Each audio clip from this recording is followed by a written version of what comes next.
Welcome, ladies and gentlemen. We meet really at the close of a very historic year.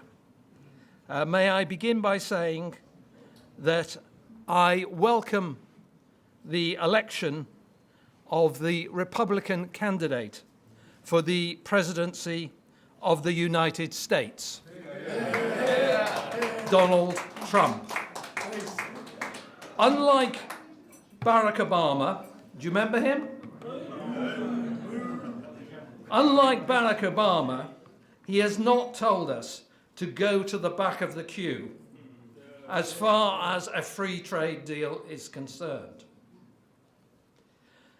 The Labour Party supported Kamala Harris, and all we have heard from our dreadful, truly dreadful Chancellor of the Exchequer, Rachel Reeves, thank you, is mutterings about chlorinated chicken. The Conservative opposition in Parliament must wake up and smell the coffee as Labour seeks to return to the bosom of the European Union. The European Union is a customs union. It erects trade barriers against the rest of the world, aiming to protect its producers from competition. This does not and never would benefit the British people.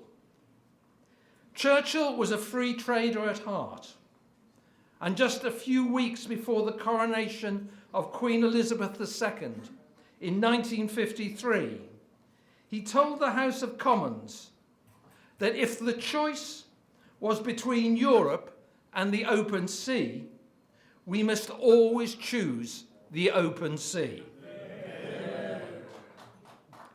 Three members of Parliament who listened to those words became leaders of their parties. One was Hugh Gaitskell, who became leader of the Labour Party. And in 1962, he declared that joining the so-called common market would be contrary to 1,000 years of British history. Gaitskell was right. The other two future prime ministers who listened to Churchill's words were Macmillan and Heath. Both of them much influenced by their experiences of war, wrongly concluded that Britain's economic and political decline could be reversed by joining a continental customs union. The route to Britain's economic revival was never in the direction of the European Union and will never lie with the European Union. And as 2024 draws to a close, it is time that Britain accepted that truism. The path to economic revival in this country lay with free market economics, proverbially referred to as Thatcherism. Thatcher was not a great thinker, although she relished debate, but she was a great doer. In March 1968, the then Shadow Defence Secretary and Member of Parliament for Wolverhampton South West, one J. Enoch Powell, made a seminal speech at the seaside resort of Morecambe in Lancashire. In that speech, he set out a vision of a small state in which the level of taxation could be significantly reduced and Britain could experience a significant economic revival. It was essentially the blueprint for what became known as Thatcherism, which in due course would be implemented by the great lady. The ideas of Sir Keith Joseph, especially in his Preston speech of September 1974, amplified Powell's ideas on Britain and Europe.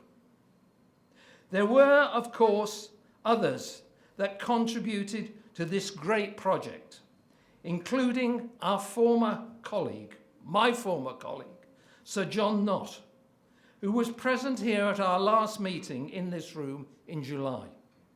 But sadly, John has passed away. So much was achieved for some 40 years ago. But where did all of it go wrong? We reduced the size of the state under Thatcher to less than 25% of annual GDP. It's now up at 100% of GDP. And the tax burden associated with that, as you know, is truly crippling. The truth is that Thatcher never truly controlled the Conservative Party. She never controlled the Whip's office. She never controlled central office. She was not a machine politician in the mode of, say, Angela Merkel. Fatally, she was undermined by the flawed genius of Nigel Lawson.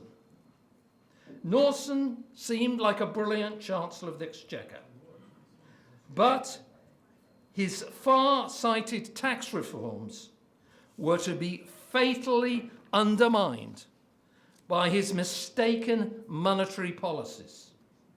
He believed that the United Kingdom and West Germany should have the same interest rates, a particularly ludicrous notion when Germany expanded its money supply to accommodate German reunification. The economic upheaval and recession created in the United Kingdom by having the wrong interest rates led directly to the downfall of Margaret Thatcher. Regrettably, none of her Conservative successors have had that belief in the virtues of the small state, combined with the will, determination, and attention to detail to consistently deliver upon their objectives. Ladies and gentlemen, a big state philosophy and conservatism are contradictory. Inevitably, they have led to this historic and unprecedented defeat. We can only hope that in the fullness of time, one individual emerges who is capable of addressing this formidable task. I thank you, ladies and gentlemen, for listening to my words.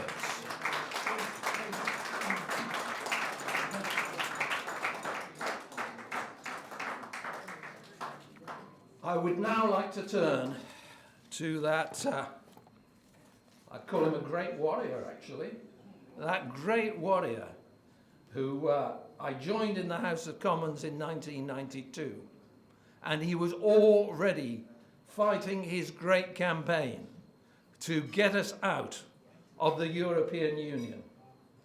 He once spoke for 2 hours in the chamber of the House of Commons. And I must say, he alienated an awful lot of people.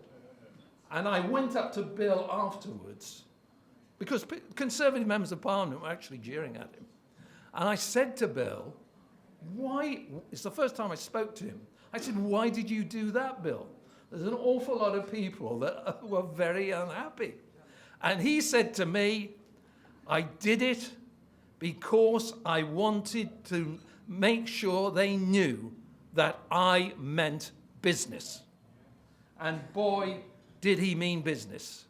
Today, we have left the European Union, but we have a Prime Minister who is a devotee of the European Union, and I tell you, would do anything to take us in the wrong direction, and anything at all to take us in the wrong direction and bring us closer to the European Union. So, although we've left, the battle goes on. And I now turn to the great Sir William Cash.